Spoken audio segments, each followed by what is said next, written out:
El reino de la divina voluntad ya está en medio de las criaturas.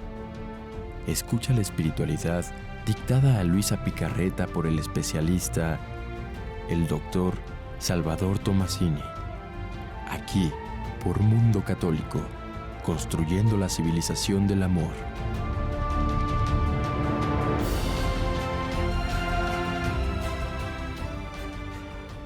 Gracias por estar con nosotros en un programa más del Reino de la Divina Voluntad. Me encuentro con el doctor Salvador Tomasini, quien siempre nos acompaña en este programa. Gracias, doctor, por estar con nosotros. Sí.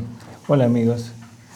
Pues el día de hoy, a pesar de que tenemos algunos temas todavía pendientes, el tema de los ángeles lo tenemos pendiente, ya lo sabemos, pero el día de hoy queremos tratar, vamos a esperar un poco de ese tema porque hay que preparar más cosas para ustedes y le pedí al doctor que habláramos del tema de la iglesia a la luz del reino de la divina voluntad y cómo ver a la iglesia en estas tres partes que son la iglesia purgante, la iglesia militante y la iglesia triunfante.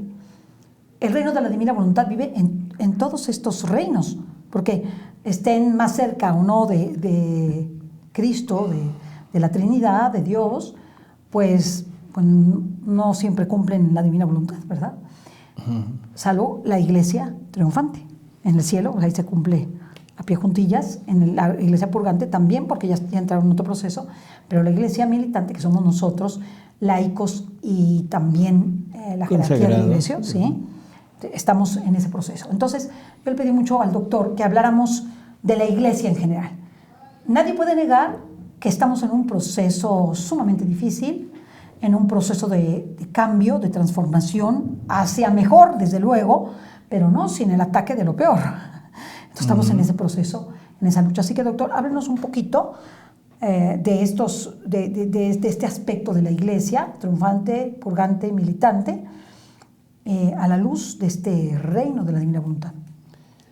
Bueno, yo quisiera tomar ahorita estas últimas palabras que dijiste, que es un progreso hacia algo mejor. Sí. O sea, es una evolución, si se pudiera llamar evolución. Y yo más bien pienso que es un caminar hacia una meta trazada desde siempre y que la Iglesia ha tenido que ir sorteando determinados escollos, obstáculos. Entonces, sí. Y se ha visto siempre en problemas, pero siempre sigue el mismo camino, ¿no? En realidad, o sea, estamos hablando de una iglesia que viene prácticamente de hace miles de años, o sea, desde el momento de la creación del primer hombre, de Adán, ahí empieza la iglesia de Dios. No vamos a hablar de iglesia católica, no, vamos a hablar de la iglesia de Dios, del reino de Dios. Sí. El reino de Dios se establece en la tierra, o sea, con la creación del primer hombre. A imagen y semejanza del verdadero hombre, que es Jesús, y que Él es el reino prácticamente, ¿no? Entonces es una iglesia que viene caminando y con todas las pompas y toda la realeza que correspondía, pero el hombre lo tira. Sí. O sea, tira ese reino que empezó en plenitud. Adán poseía el reino de la divina voluntad en totalidad, sí. Pero la desobediencia, el pecado, lo hacen que se salga. Y entonces el reino se pierde, ¿sí? Sí. Y se pierde algo que es fundamental, que era la posibilidad de que el ser humano pudiera tener nuevamente acceso a ese reino, porque el reino es la divinidad viviendo junto con el hombre, unidos, fundidos así. El hombre pierde esa conexión, pierde la vida divina y pierde la divina voluntad. Por lo tanto, ya no se puede hablar de una finalidad para el hombre. Sí. Transcurren miles de años a través de una promesa de Dios, o sea que va a haber alguien que restaure a la humanidad.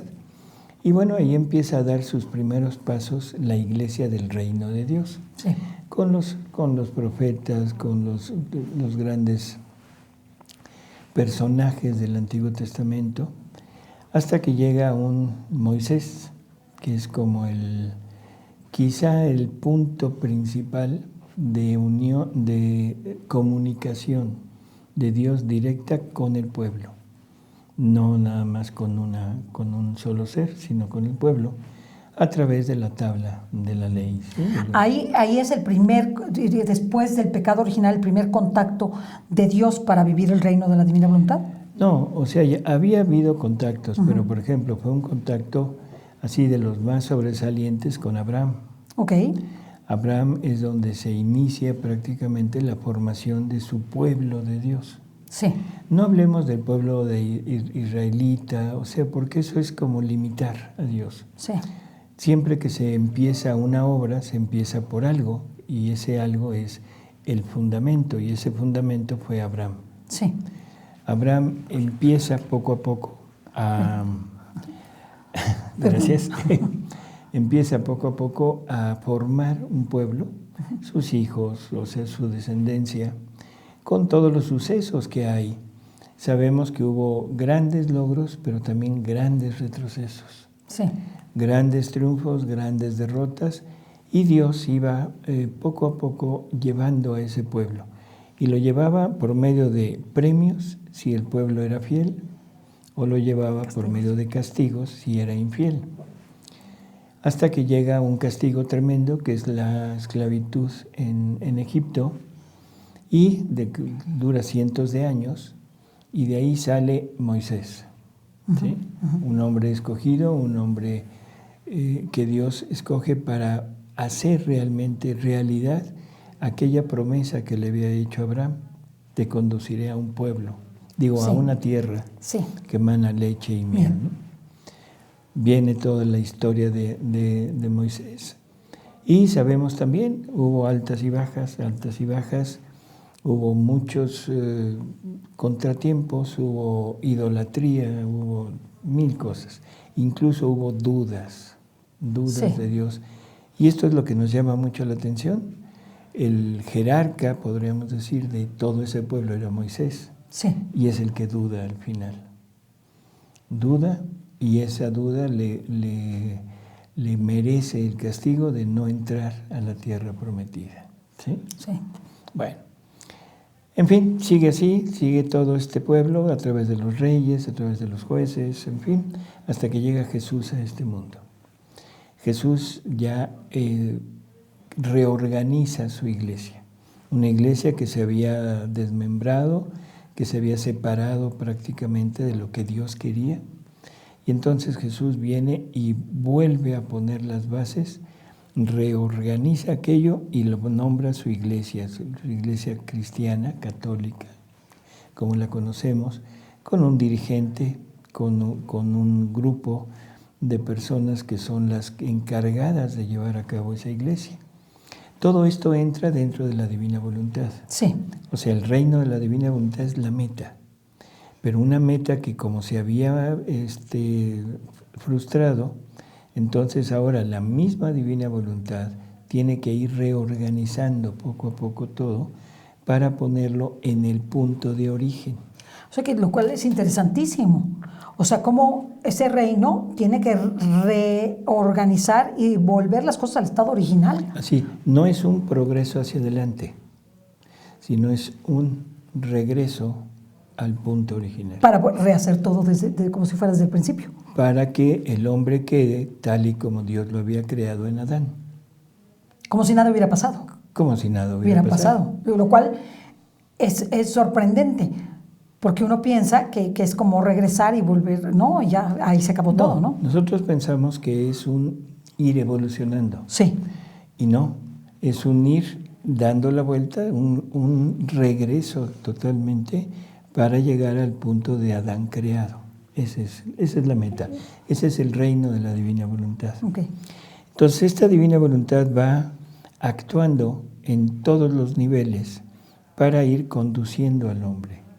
Va poniendo todo lo necesario para que el hombre recapacite, para que el hombre progrese, para que el hombre se acerque más a la divinidad.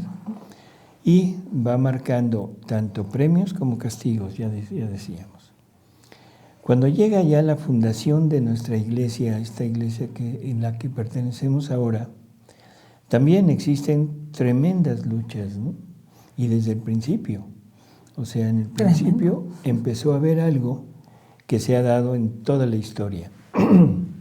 El querer mezclar cosas que no son lo que Dios estableció. Sí.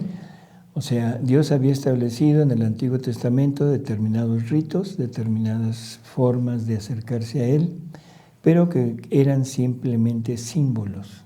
Sí. Y símbolos de un Jesús que tenía que venir, un Jesús que era el sacrificio total, Sí. el sacrificio completo de reparación, y Él era ya el único que debería de quedar. Sin embargo, los apóstoles dudan y no tienen la certeza de que sea Jesús el centro de todo. Y tan es así que quieren poner los ritos judaicos, los quieren poner dentro de la nueva iglesia naciente. O sea, la circuncisión, sí. los sacrificios, las prohibiciones, en fin. Sí. Tiene que venir un laico, un donadie, o sea, que Dios escoge, que a San Pablo, que era un perseguidor de la iglesia y todo. Sin embargo, por su entereza espiritual, Dios lo escoge y sabe que está equivocado, pero que cuando sepa la verdad, él va a luchar por esa verdad. Entonces Dios escoge a Pablo, a Saulo, y le da una revelación, le pone infusa todo el conocimiento de él. Lo eleva al tercer cielo, le muestra todo lo que él quiere hacer, y de ahí en adelante Pablo es el que endereza la iglesia. Es el que llega a hablar con Pedro, con Santiago, con ellos, y es el que logra que se quiten las añadiduras. Sí, las cosas que eran como parches, ¿no? En donde estaba la tradición judaica y mosaica con lo nuevo que había dado Jesús. Así es. Incluso llega casi a desautorizar la ley. Ah, claro. ¿Sí? Cuando dice, la ley, o sea, no es la que me justifica. La ley me hace reo de pecado. Sí, porque conociendo la ley, si la transgredo y es pecado, ¿no? La pone en su justo medio. La ley lo único que hace es me viene a decir qué debo o qué no debo hacer. Y ahora toda mi postura, toda mi actividad es hacia un Jesús crucificado, que es al que predica Él, ¿no? Claro. La locura de la cruz, en fin. Todo esto es divina voluntad, por supuesto. Sí, claro. La santidad de cualquier persona, de cualquier personaje, siempre sale de la divinidad. Y la divina voluntad es en donde está todo guardado, todo lo que la divinidad puede dar hacia la criatura. O sea que la santidad de cualquier santo sale de la divina voluntad. Sí. La divina voluntad ahí empieza a actuar ya de modos muy concretos. Primero, había actuado en un modo permisivo. O sea, la divina voluntad tiene un modo permisivo de actuar. Después de fundado el reino en Adán, le permite, o sea, la libertad, le da la libertad de querer aceptarlo o no aceptarlo. Entonces Adán decide no aceptar y decide salirse del reino. Híjole. Esa es la voluntad permisiva. Sí. Luego la voluntad querida de Dios, lo que Dios quiere que la criatura haga, y bueno, ahí va poco a poco poniendo lo que Él desea que haga, pero la decisión se la deja a la criatura. Y los ejemplos los tenemos en todo el Antiguo Testamento, ¿no? Quizá el más notorio sea Jonás. Sí. O sea, ahí la voluntad querida de Dios, pero ahí era necesario que Jonás fuera a predicar esto, tanto para la salvación de los ninivitas como para salvación nuestra. No sé si me explico. Sí, claro, claro. O sea, Jonás nos da la clave de cómo salir de los peores conflictos que puede haber. ¿Qué tan mal habrá estado Nínive que Dios había decidido destruirla? Sí, ya se había pasado. Ya, totalmente.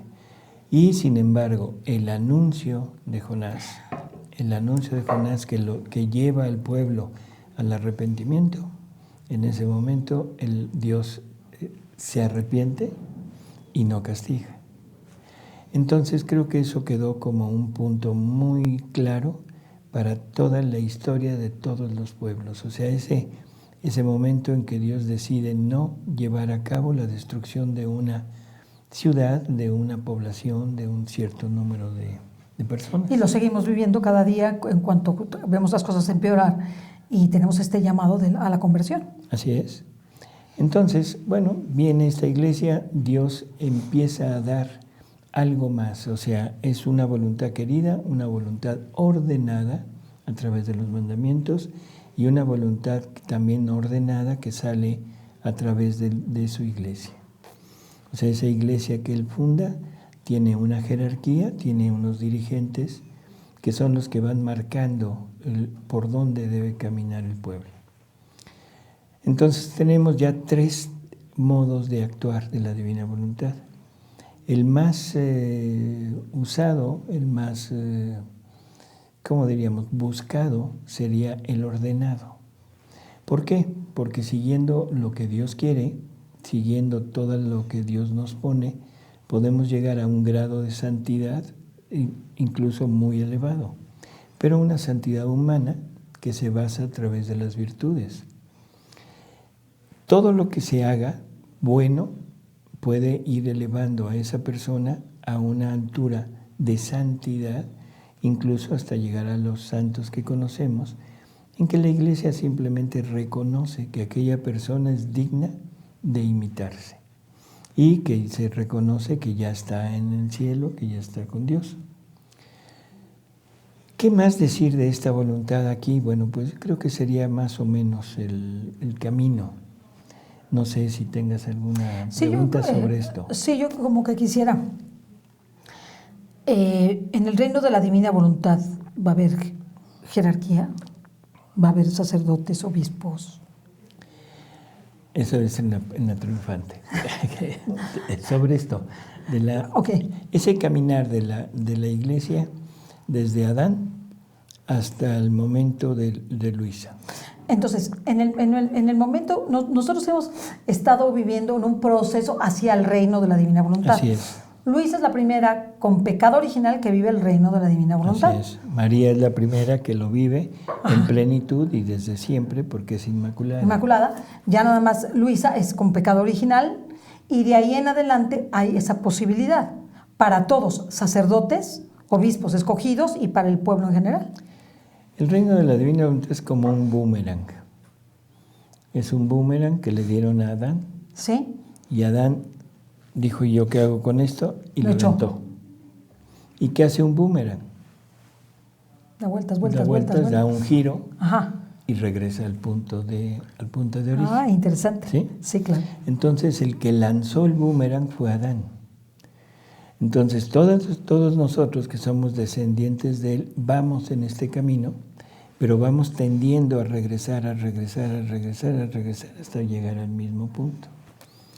Entonces, ahorita lo que dijimos en 4 palabras es una historia de un pueblo de Dios, no el pueblo judío, el pueblo de Dios, que es toda la humanidad. Toda la humanidad, caminando hacia ese regreso. Y que tiene que empezar por alguien, o sea, eso es forzoso. Entonces, cuando el reino de la divina voluntad en la iglesia militante, que somos nosotros, llega a su total instauración, ¿la iglesia purgante va a desaparecer? Todavía no llegamos a la iglesia purgante, o sea, porque en este caminar estamos hablando de la santidad humana. Sí, pero... Ajá. Y toda la santidad humana, sí. Aunque no sea reconocida, aunque no esté nombrada en el martirologio, ni en el año cristiano, ni nada, todos los que estén en el cielo son santos. Sí, todos. Todos. Sean mártires o no mártires. Así es. Pero ahora resulta que hay muchas deficiencias en nuestra vida. Y esas deficiencias, la divina voluntad tiene que corregirlas. Al cielo, dice Jesús, al cielo no entra más que vida divina. En el cielo no hay vida humana, en el sentido de una voluntad humana obrando sola. Sí. sino siempre en unión con la divina voluntad.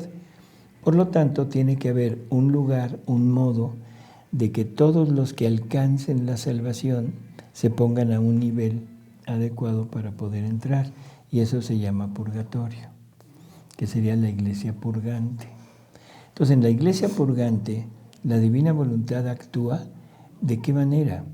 O sea, haciendo que las personas que están ahí se llenen de amor al ver a la divinidad. En el momento de su muerte ven a Jesús. Sí. En ese momento ven lo que les espera, pero se ven también a sí mismas. Y entonces saben que no pueden entrar por estar manchadas, por tener mucho de humano. O sea que una persona cuando entra al purgatorio conoce perfectamente sus fallas. Claro. Y el efecto de sus fallas. Uh-huh. O sea, sabe perfectamente dónde se encuentra. Pero no tienes el punto de corrección. ¿Y eso cómo lo obtengo? Eso a través del sufrimiento. ¿Qué tienes A en el través del purgatorio? sufrimiento, que es un sufrimiento de llamas, pero llamas de amor. Sí, pero te produce un dolor. No es una llama material. Física. Sino, sería mística, vamos a decirle así. Es una llama de amor, o sea, es un ardor doloroso, tremendo, por el amor que sientes por la divinidad y el dolor que sientes por verte como estás. Híjole. Y eso es lo que va a permitir que poco a poco, sin tu voluntad, porque ahí ya no hay actos así de tu voluntad, voluntarios, sino por ese sufrimiento te vayas vaciando de lo que tenías arraigado en ti y que empiece a llenarse del amor de Dios. ¿Sí? Entonces, ¿qué proceso tan doloroso? No es un castigo, es una purificación. Que es diferente. Así es, totalmente diferente. Y no es un fuego material, sino es un fuego de amor, una llama de amor, y donde la divina voluntad está actuando para ejercer ese dolor y Sí. ese fuego, Sí. para que el alma se logre purificar. Sí. Entonces, ¿de qué manera actúa la divina voluntad? Es en ellos de esta manera. Pero hay algo muy curioso, porque dice Jesús que el ejercicio de la caridad para nosotros, que somos los viandantes, los que estamos vivos, el medio o el modo más perfecto de la caridad es hacia las almas purgantes, porque esas almas ya le pertenecen a Jesús, Okay. pero no se pueden valer por sí mismas para purificarse. ¿Necesitan Y de Él nosotros? ansía tenerlas con Él, y ellas sufren inmensamente por querer estar con Él, pero no se pueden bastar a sí mismas. Entonces dependen de lo que nosotros hagamos por ellas. O sea que sería la caridad más exquisita la que Es tendríamos. el punto principal de la caridad que Jesús quiere, es ejercida hacia la iglesia purgante. Ay, no te vas a equivocar. No hay problema. ¿Sí? Bueno. Entonces, tenemos ya así a grandes rasgos esto. Ahora, viene este momento que estamos viviendo actualmente, que es cuando ya llegamos prácticamente al punto de origen.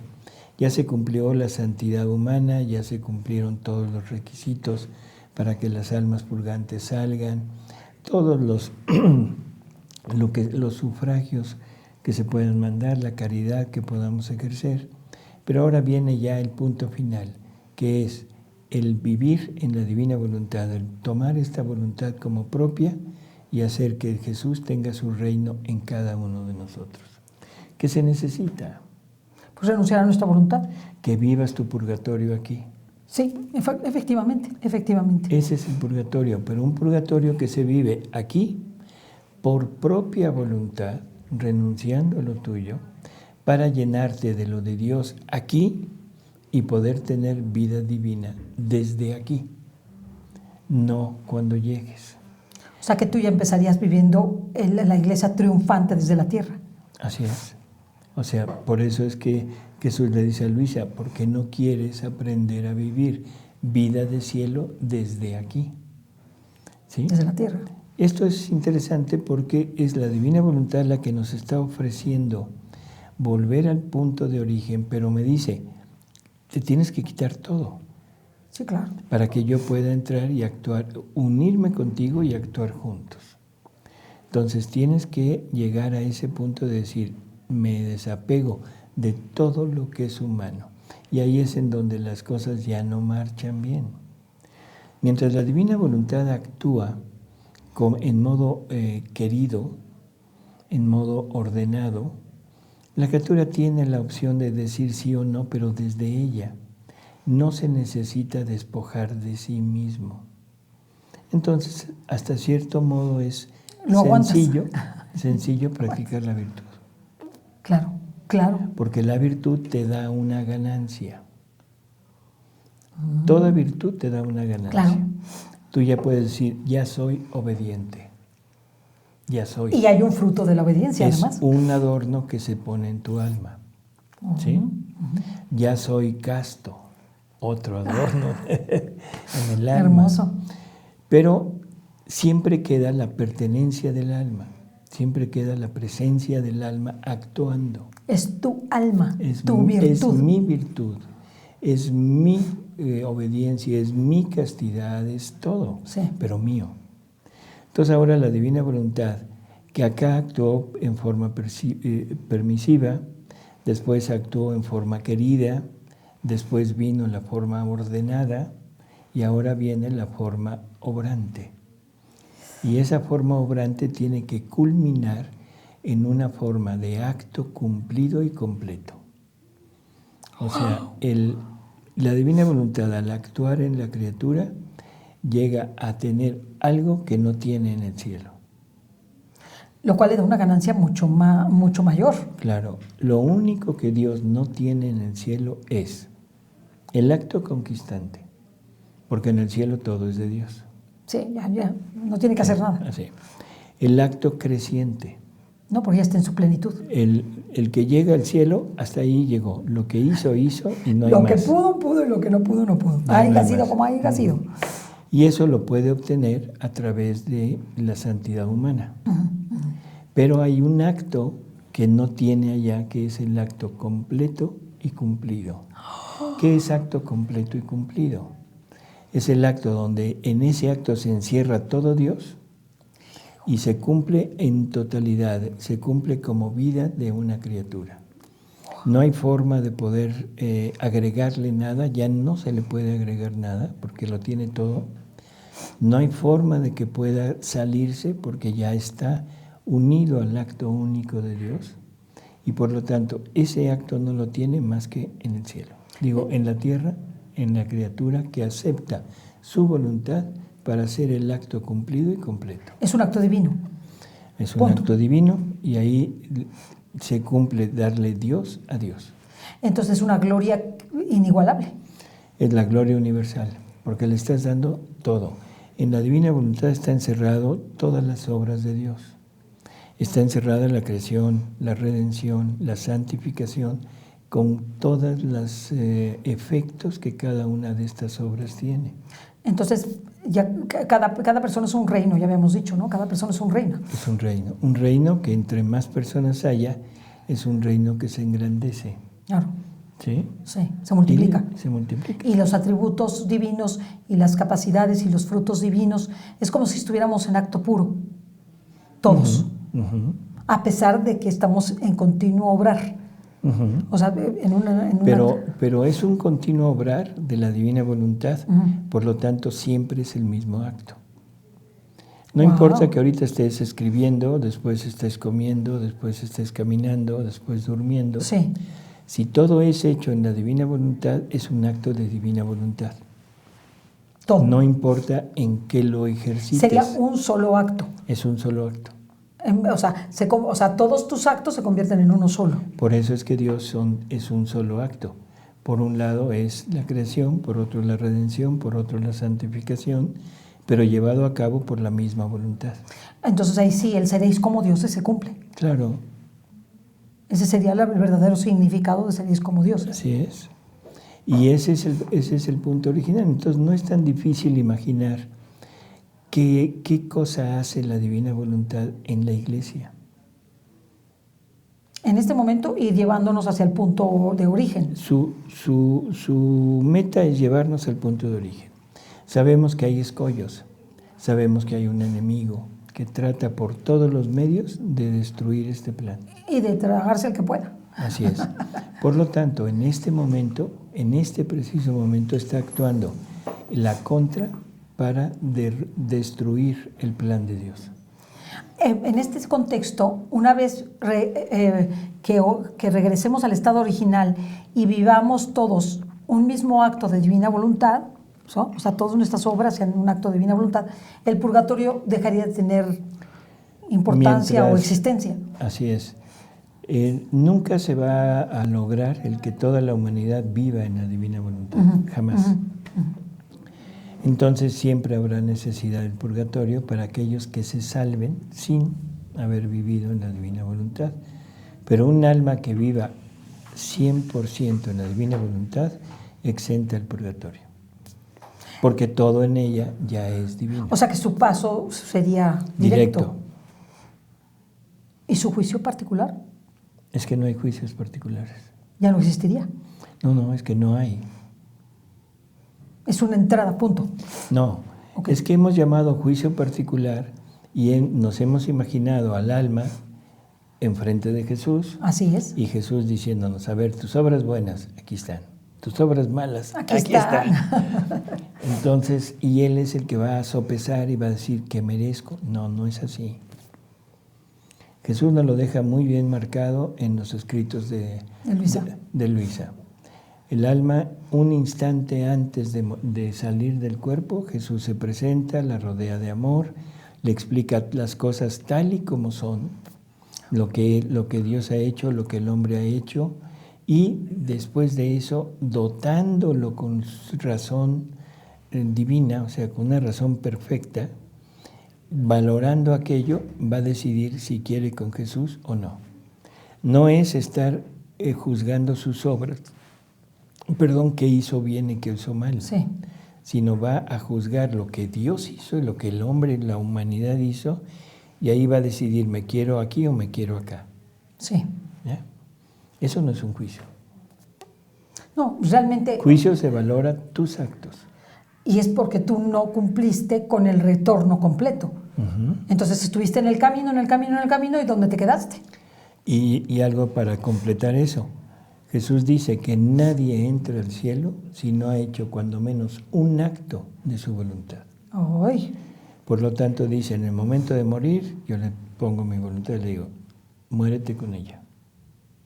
Aceptando como voluntad de Dios y como voluntad mía, morir en ese momento. En el caso del martirio, del que hablábamos, o sea, el mártir entra directamente, se supone, ¿verdad? Bueno, es lo que nosotros sabemos, entra directamente al cielo. ¿El martirio es un acto de divina voluntad? Desde el punto de vista de la voluntad querida, de la voluntad ordenada, sí, pero el mártir no hizo un acto divino. Es interesante. Por eso, hay que entender, un acto de la divina voluntad en la criatura es un acto divino. Es un acto igualito a uno de Dios, a uno de Jesús. Y Jesús, todos sus actos son divinos. Entonces pudo haberse muerto como mártir, pero eso no le significó que fuera un acto divino. No. ¿Por qué? Porque primero no conocía que podía obtener la divina voluntad como vida. Y Jesús nos dice que la criatura obtiene de la divina voluntad hasta donde conoce. Wow. Entonces, si tú conoces hasta aquí, bueno, esto es lo que obtienes. Aunque tu acto para Dios puede ser muy grande, muy meritorio, pero tú no conocías que la divina voluntad podía actuar en ese acto, por lo tanto no tienes la posibilidad no tienes la posibilidad de hacer el acto junto con ella. Okay. Estás cumpliendo su voluntad, pero no estás poniéndola a obrar en ti. Ok. Entonces, hasta donde tú conoces es donde tú haces. Así punto. es. A medida que conozcas más, si fuera un mártir que conoció el proceso de la divina voluntad y conoció lo más que conoció, en ese sentido el martirio estaría dentro de la divina voluntad. Claro. Porque él ya se está donando. Si tú conoces que la divina voluntad quiere hacer vida en ti, tú lo aceptas y viene el martirio, es un mártir divino igual que Jesús. Y tiene un valor increíble. Claro. Ese es el punto de vivir en la divina voluntad. El valor no increíble es el valor de Jesús. Pues es todo, es un valor. Por eso. O sea, de un Dios. Así es. Y ahí está la respuesta a la pregunta que querías hacer al principio. Los grados en el cielo. Sí. ¿Va a haber grados en el cielo? Sí. Sí, porque si fue hasta el tercer cielo, San Pablo, ¿qué significó eso? Conocimiento. Y San Juan subió hasta el séptimo cielo. Conoció más. Wow. Conoció más. O sea, ¿quién está más arriba? Es que ese arriba nosotros lo consideramos en modo humano. ¿Sí? Ajá. Lo consideramos como el secretario, el gerente, el dueño. No se trata de eso. Se trata de prerrogativas de vida divina que tienes en ti. Wow. O sea, entre más conoces, más adquieres. Y le dice Jesús a Luisa, si supieras el valor de un acto en mi voluntad y a qué altura lleva a la criatura, Sí. harías todo lo que fuera por hacer un acto más. Siempre estar actuando en la divina voluntad, porque eso te hace crecer. Y en el cielo tenemos un ejemplo, los ángeles. Los ángeles son los más bajos en el nivel jerárquico. Y los serafines, querubines en el nivel más alto. Sí.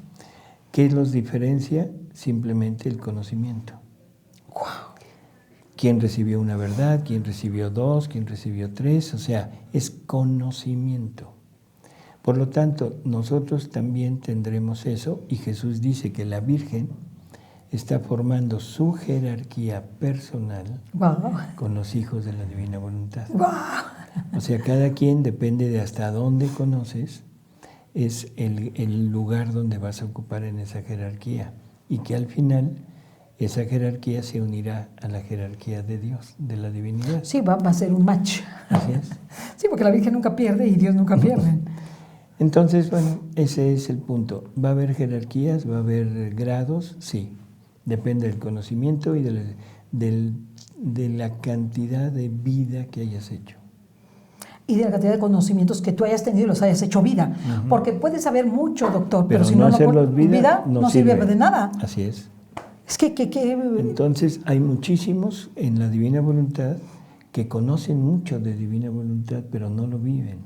Entonces, la inteligencia es el mayor don que el Señor nos pudo haber dado, porque es a través de la cual conocemos. El mayor don que Dios te ha dado es tu voluntad. A pesar de, aunque no conociera nada. Tu voluntad, porque esa voluntad es la que se puede unir a la voluntad divina. Pero no se puede unir sin conocimiento. Por eso, pero tienes tres contactos. Sí. Tienes tres enchufes. Sí. Voluntad, inteligencia y memoria. Ok. Y estos tres enchufes te enchufan con la Trinidad. Voluntad con voluntad del Padre, okay. Inteligencia con inteligencia del Hijo, wow. Memoria con el amor del Espíritu Santo. Wow. Entonces, la voluntad es la que te pone en contacto con el Padre y es la que hace posible que todos tus actos sean divinos. Tú puedes tener mucha inteligencia, pero si no tienes la voluntad, esa inteligencia te sirve para hacer actos inteligentes humanos. Pero no inteligentes divinos. Pero no inteligentes divinos. No sería un acto divino. Y puede ser que una persona muy no ilustrada, sin conocimientos, que viva en la divina voluntad, ese acto en la divina voluntad la hace ponerse en un grado superior al que conocía mucho. Aunque no conozca tanto, pero como está en disposición de vivir la divina voluntad, llega más alto que el que sabía mucho. Claro. Por eso es que Adán es el santo más santo que existe hasta el año que se lo dijo, 20 y tantos. ¿Sí? ¿Hasta el tiempo de Luisa? O sea, Luisa le pregunta qué santidad tendrá Adán. Y Jesús le dice, es el santo más santo, porque es el único que tiene actos en la unidad de mi querer. Es el único que tiene actos divinos. No importa que haya habido un San Francisco de Asís, no importa que haya habido una Santa Teresa, no importa que haya habido quien lo haya. Wow. Nunca hicieron un acto divino. Por lo tanto, Adán está muy por encima de ellos. Claro. ¿En calidad? ¿Claro? En calidad, Sí, si en lo calidad. quieres poner O sea, así. sí. Y en cantidad también. Sí, porque todo el tiempo que él vivió en ese estado de gracia perfecto. Los actos que haya hecho son vidas divinas que están de él. Sí. Y aparte, ese tiempo él vivió en plenitud de santidad humana, cosa que los santos no.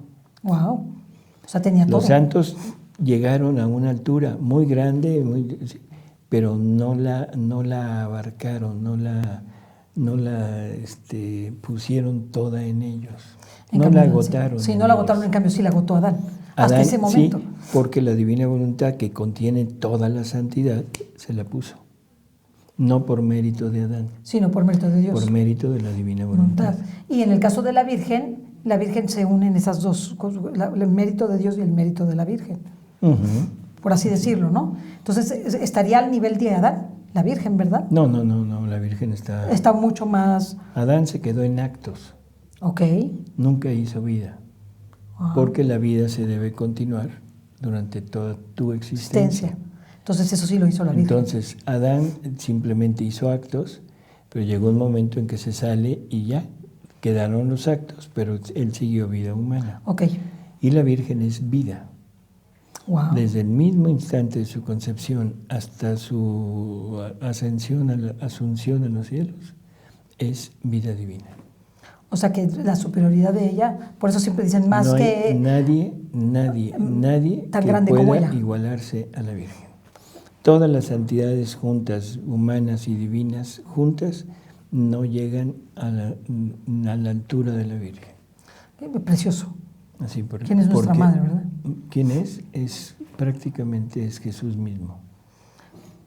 O sea, es el mismo eslabón de vida de Jesús con el eslabón de vida de María, es uno solo.